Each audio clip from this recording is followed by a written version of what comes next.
Hello and welcome, आप सभी का दिल से स्वागत है स्मार्ट इन्वेस्टिंग यूट्यूब चैनल पे। मेरा नाम जीजे और स्टार्ट करते हैं आज का ये वीडियो। तो पहला न्यूज़ आ रही है आईटीसी के द्वारा। आपको पता है आईटीसी कंपनी का नाम सुनते ही आपके माइंड में ये आ जाना चाहिए कि आईटीसी काम क्या करती है। अगर आपको नहीं पता है तो मैं पहले वो बता देता हूँ। आईटीसी का एक्चुअल काम ये है कि जो लार्जेस्ट सिगरेट मैन्युफैक्चरर है उसकी जो मैन्युफैक्चर भी करती है और सेल भी करती है इन हमारी कंट्री के अंदर अंदर। और ये बहुत सारी अलग भी है, जैसे कि कह सकते हैं आप एफएमसीजी जो गुड्स होते हैं ना, जो भी आईटीसी के आपने बुक्स भी देखे होंगे, पैकेजिंग वो करती है। एग्रीकल्चरल कुछ प्रोजेक्ट होते हैं जैसे कि आईटीसी की कंज्यूमर जो गुड्स होते हैं ना, उसमें भी ये एक्टिवली ये पार्टिसिपेट। आईटीसी का तो शायद आपको पता है आटा ये सारी चीजें भी आती हैं, ठीक है। तो ये इसमें डील करती हैं। और इसमें देखा जाए, अब यहाँ पर आप की पॉइंट्स है कुछ वो आप देख लीजिए। यहाँ पर मैं बता देता हूँ, जो सिगरेट्स है वो ऑलमोस्ट 42% है और ये H1 फाइनेंशियल ईयर 21 में। अगर ये कंपनी की बात करें तो ऑलमोस्ट 80% मार्केट शेयर जो है वो इनके पास है। यहाँ पर देखिएगा जितने भी सिगरेट की कंपनियां हैं वो इन्हीं के पास में है। तो अब आप मैं एक और चीज़ आपको मैं बताता हूँ, इंटरेस्टिंग रहेगा वीडियो, आप ध्यान से देखते रहिएगा। ये न्यूज़ तो आपको पता चल गया कि क्या है ये आईटीसी के बारे में। तो आईटीसी के बारे में यहाँ पर देख लेते हैं। ITC shares in focus after GQG raises take 5.47% following BAT as potential exit. तो ये जो बैट का मतलब क्या है बोलिए तो ब्रिटिश अमेरिकन टोबैको, ये जो कंपनी है, और GQG ये एक ग्रुप है। इन्होंने क्या किया, 5.47% अपनी जो स्टेक है वो आईटीसी में बढ़ा दिया। जब इतने बड़े बड़े लोग इतने बड़े बड़े इन्वेस्टमेंट करते हैं तो हमें करने में क्या दिक्कत है। मेरा पॉइंट यहाँ से शुरू होता है, तो आप ध्यान से सुनिएगा आप मैं क्या बोलने जा रहा हूँ। आईटीसी एक ऐसा कंपनी है जिसको मतलब ये नशे वाले पदार्थ जो है ये मार्केट में पंप करती है और लोगों से अच्छी खासी प्रॉफिट जनरेट करती है। अगर आप किसी कॉर्पोरेट के ऑफिस में अगर आप काम करते हो तो आपको पता होगा कि कितने ज्यादा लोग जो है सिगरेट खरीदते हैं। सारी ऐसी जो नशीले पदार्थ है जैसे कि सिगरेट, एक और कंपनी है मैं आपको बताऊंगा, यहाँ पर आपको पता चले कि होगा। तो इन दोनों कंपनी के पास क्या है ना कि ये जितने भी चाहे उतनी इनकी डिमांड कभी खत्म नहीं होती। आपको पता होगा कोविड के टाइम पे जब लॉकडाउन हुआ था और सबसे पहले क्या स्कूल्स खुले थे कि ठेके खुले थे, आपको पता है ठेके खुले थे। जब से सबसे ज्यादा गवर्नमेंट को रेवेन्यू यही कंपनी से जो प्रोवाइड करती है, पहली पॉइंट। और दूसरी बात क्या है कि ये मन चाहे अपना रेट रख सकते हैं तो इनको कभी लॉस नहीं होने वाला। तो इस हिसाब से क्या है कि आप ऐसे कंपनीज को जरूर खरीद के रख सकते हो। मेरा तो सिर्फ रिकमेंडेशन है, बाकी आपका मर्जी है। तो आपको ये क्या करना चाहिए, आईटीसी के बारे में मैंने आपको बता दिया कि इन्होंने स्टेक बढ़ाया। तो मैं इसको मेरा क्वेश्चन आपसे है कि आप अपना स्टेक कब बढ़ा रहे हो ये आईटीसी में। और रही बात दूसरी, ये नशीले पदार्थ जो है ये मार्केट में पंप करती है और इससे रेवेन्यू कलेक्ट करती है। और उसी तरह एक और कंपनी है यूनाइटेड बेवरेजेस, देखिए वो हो गई सिगरेट्स वाली चीजों में ये काम करती है। और उनको वो मतलब आईटीसी। और यूनाइटेड बेवरेजेस क्या है, ये लिकर जो भी है ना अल्कोहल में काम डील करती है। जितने भी बड़ी बड़ी कंपनियां हैं अब ये इसी के द्वारा सेल किया जाता है। तो दरअसल इनका न्यूज क्या है कि United Beverage to shut Mangalore brewery जो यूनिट है, इनकी जो 3 ऑपरेटिंग यहाँ पर है कर्नाटका में, जो कि एक बेंगलुरु में, मैसूरू और मैंगलुरु में। तो इन तीनों में से जो मैंगलुरु वाला यूनिट है ना, इसे ये बंद करने जा रहे हैं। तो इससे क्या कुछ इफेक्ट होने वाला है? बिल्कुल नहीं, इससे कुछ इफेक्ट नहीं होने वाला है, क्योंकि जो इसकी जो डिमांड है इतनी ज्यादा है कि ये तो जगह पे अपनी जो लोड है वो इंक्रीज कर लेंगे और इस तरीके से सप्लाई करेंगे कि जो डिमांड है वो फुलफिलमेंट हो जाएगी। चाहे कुछ भी हो जाए, डिमांड कभी भी इन चीजों की जो अल्कोहल प्रोडक्ट्स है उसकी कभी कम नहीं होने वाली। तो जो चीजें मैंने आईटीसी के बारे में बताया कि इसमें इससे गवर्नमेंट को बहुत ज्यादा टैक्सेस जाते हैं और ये इसकी डिमांड भी कभी खत्म नहीं होती है। और चाहे तो ये कंपनीज अपने रेट भी बढ़ा सकती है। सेम चीजें यहाँ भी फॉलो होती है कि ये कंपनीज भी अपनी जो रेट्स है वो बढ़ाती रहती है रेगुलरली। आपको पता है, अगर मार्केट में रहते हो, अगर आप जानते हो ये सारी चीजों को, तो आपको पता रहा होगा, अगर पता चल गया होगा कि कुछ प्रोडक्ट्स हैं इनकी वो अपनी रेट धीरे धीरे बढ़ाते हैं, किसी को पता नहीं चलता। इसकी 2 तरीके से रेट बढ़ती, एक होता है कि जो स्टेट की जो टैक्स है, जो वैल्यू एडेड टैक्स जो वैट होती है वो इस पे एप्लीकेबल है, वहां से रेट बढ़ती है, एक कारण है। और कभी कभी क्या होता है कि जो मैन्युफैक्चरिंग के चलते ही कंपनीज खुद अपने तरफ से रेट बढ़ाते हैं, लेकिन चाहे जितनी इसकी रेट चाहे जितनी भी बढ़ जाए, कभी डिमांड इसकी खत्म नहीं होती, क्योंकि ये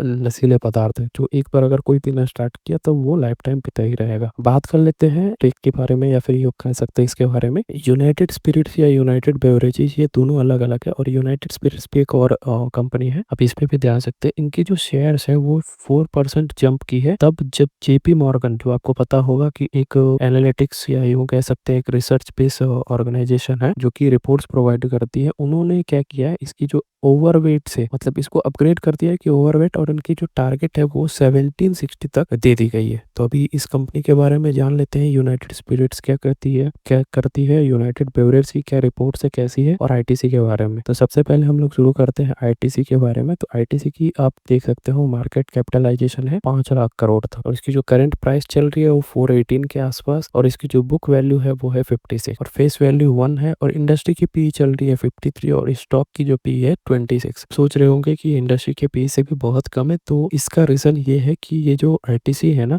ये पब्लिक के पास इसकी जो ज़्यादातर डिपेंडेंसी है, यूँ कह सकते हैं पब्लिक के पास इसकी ज़्यादा होल्डिंग होती है। ये क्या कह सकते हैं आप, इसके कोई ओनर नहीं होते हैं, तो पब्लिक एंटिटी के तरफ आप सोच सकते हो। तो इसी के कारण क्या है कि इसकी जो वैल्यू है, या यूँ कह सकते हैं स्टॉक की जो पी है वो कम रहती है। अगला चीज़ आप देख सकते हैं इस स्टॉक की जो प्राइस चार्ट है वो कैसा है क्या नहीं। तो एक साल में आप देख सकते हैं यहाँ पर ठीक ठाक ही चल रहा है, बट अगर आप मैक्स में क्लिक करोगे तो आप देखोगे ग्रोथ अपवर्ड मोमेंटम है। तो हमारी जो क्राइटेरिया है वो इसमें अच्छी तरीके से फिट होती है। बट आप देखोगे यहाँ पर जैसे कि 2013 से लेके मैं आपको बताऊं 2022 तक, इस टाइम पे इसकी कोई रिटर्न नहीं थी। तो इसका रीजन क्या है कि उस टाइम पे वैसी कुछ प्रॉब्लम तो मार्केट में नहीं थी, बट ये अच्छी खासी कंसोलिडेट कर रही थी ना, तो बहुत लोगों ने अच्छी खासे इसमें इन्वेस्टमेंट किए, जिसके कारण क्या है कि पिछले 2-3 साल में ही अच्छी खासी रैली ये दे दी। यही होती है लॉन्ग टर्म की बेनिफिट। अगर आप इन्वेस्टमेंट करके छोड़ देते हो, पैसे कब 10 गुना हो जाएंगे आपको ही नहीं पता चलेगा। बट हाँ, अगर आप यहाँ इन्वेस्ट करोगे फिर देखोगे, और आपका हाँ हो सकता है कि आपकी जो भी रिक्वायरमेंट आप उसके चलते आप इन्वेस्ट कर रहे हो, वो अलग बात है। उसके लिए तो मैं तो कहूंगा कि सिर्फ एक स्टॉक के ऊपर आप रिलाई करके कभी नहीं रह सकते। आप उसके लिए आपको मल्टीपल स्टॉक्स आपको खरीदने पड़ेंगे, ठीक है। वो सारी चीजें मैं आपको अलग कोई वीडियो में बताऊंगा। यहाँ पर टॉपिक चल रहा है आईटीसी के बारे में, तो वही जान लेते हैं। तो इस कंपनी की ऑलमोस्ट ये डेप्ट फ्री है, और स्टॉक भी अच्छी खासी डिविडेंड प्रोवाइड करती है। रिटर्न ऑन इक्विटी जो कि अभी हम लोगों ने देखा वो भी अच्छा है, और हेल्दी डिविडेंड भी पे आउट करती है। नेगेटिव बात करें तो ये 7 टाइम्स है, और मुझे लगता है कि बहुत इसकी कम है ये, कि और ज्यादा होना चाहिए कंपनी के वैल्यूएशन, या यूँ कह सकते हैं कंपनी की जो स्टॉक प्राइस है वो और भी ज्यादा होना चाहिए। बाकी यहाँ पर वैसे कुछ और इम्पोर्टेंट है नहीं। अगली हम लोग देख लेते हैं इसके साथ साथ जो भी और कंपनी से जो सेम कैटेगरी में काम करती है, जो है हिंदुस्तान यूनिलीवर, हिंदुस्तान फूड। तो यहाँ पर 3 स्टॉक से जो सेम इसी जैसा काम करते हैं, बट इसकी जो एक इसी दोनों कंपनी के पास नहीं है, वो है इसकी लत लगने की प्रोडक्ट, जैसे कि सिगरेट्स हुई, जो सबसे इंपॉर्टेंट है। तो आप देख सकते हो, बाकी सारी चीजें आप देख सकते हो यहाँ पर कितनी अच्छी है। क्वार्टरली रिजल्ट से ज्यादा हम लोग पीएनएल में फोकस करते हैं। देखते हैं यहाँ पर सेल्स कैसे चल रही है। देखिए सेल्स यहाँ पर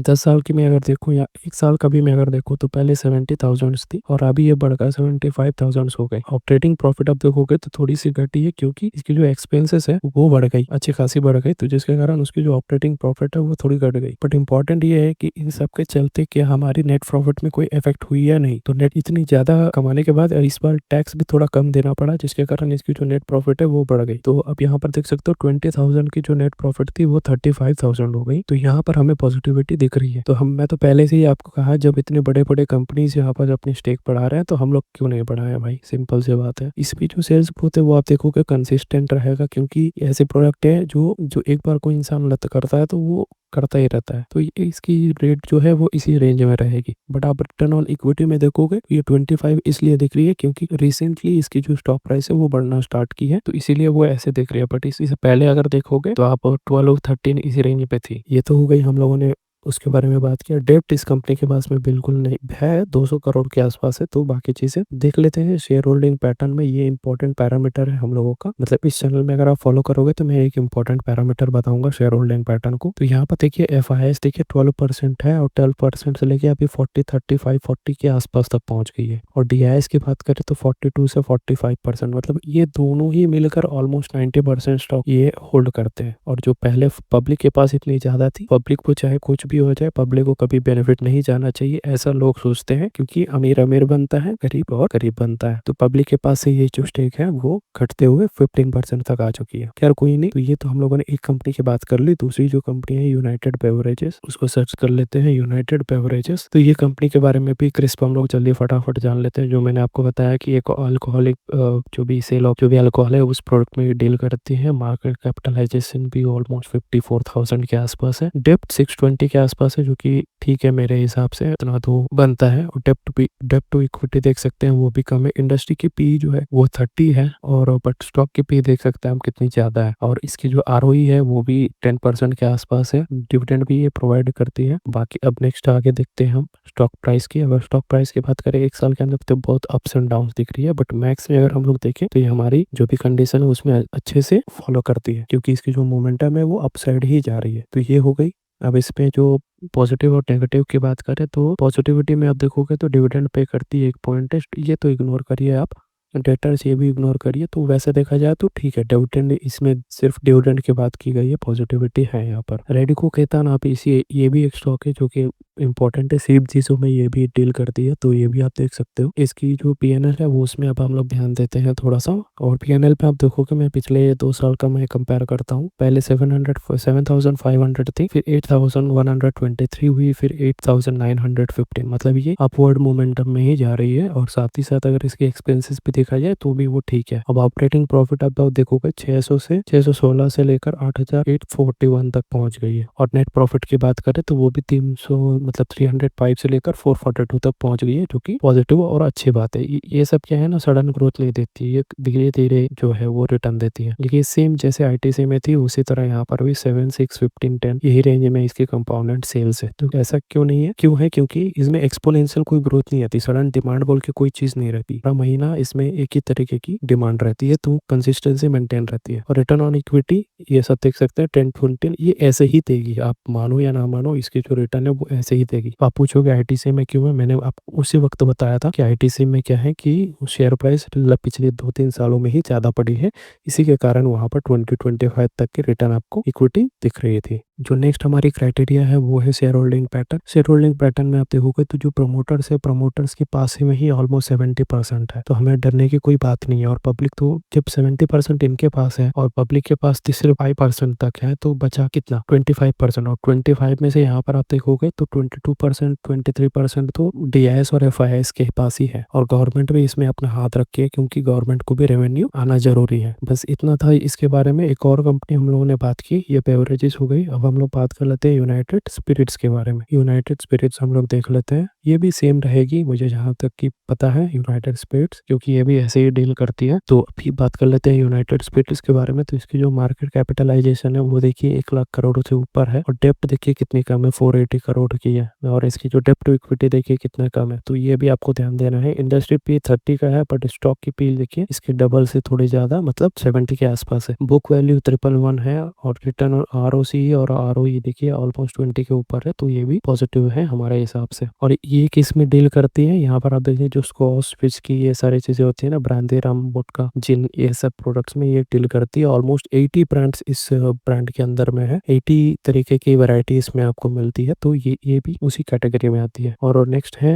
स्टॉक की प्राइस, वो भी देख लेते हैं कि हमारी क्राइटेरिया फुलफिल कर रही है या नहीं। तो 1 साल के अंदर तो कुछ हमें पता नहीं चलती, हम लोग देखते हैं मैक्स में देखा जाए तो इसकी जो मोमेंटम है वो भी अपसाइड है, तो हमारी क्राइटेरिया यहाँ पर फॉलो करती है। कंपनी ऑलमोस्ट डेप्ट फ्री है, जो मैंने आपको बताया पहले ही। डिविडेंड भी अच्छे खासे देती है, ये दोनों इग्नोर करिए। सेम चीजें हम लोगों ने इसमें से दो अभी स्टॉक डिस्कस कर लिया, United Spirits and United Beverages. एक और है रेडिको खैतान, ये भी आप देख सकते हो, मैं अभी इसमें कवर नहीं कर रहा हूँ, कभी और कवर कर दूंगा। पीएनएल के बारे में बात करें तो यहाँ पर आप देख सकते हो पहले ये नेगेटिव में थी, बट अभी जाकर ये पॉजिटिव में है, धीरे धीरे बढ़ रही है। आप देख सकते हो 1400 की सेल्स 2200 तक पहुंच गई। और नेट प्रॉफिट की बात करें तो यहाँ पर देखिए आप 1100 के आसपास थी, फिर 1400, फिर अभी 1500, तो अच्छे खासी इसको भी रेट पर रिटर्न दे रही है। और नेक्स्ट हम लोग बात कर लेते हैं कंपाउंडेड सेल्स ग्रोथ, जो मैंने पहले बताया था, सेम यहाँ भी फॉलो हो रहा है। और रिटर्न भी देखिए ऑलमोस्ट 20% की एवरेज मेंटेन कर रही है। और अब हम लोग देख लेते हैं इसकी जो शेयर होल्डिंग पैटर्न है, जो हमारी एक और क्राइटेरिया है। जो शेयर होल्डिंग पैटर्न अगर आप देखोगे तो 56% से आसपास ये मेंटेन की हुई है। और उसके बाद कौन है, एफआईआईएस और डीआईएस, इन दोनों ने भी अपना 15% मेंटेन करके रखी हुई है। तो 30% ये हो गए, और 60% के आसपास ये हो गए, तो बचे कितने?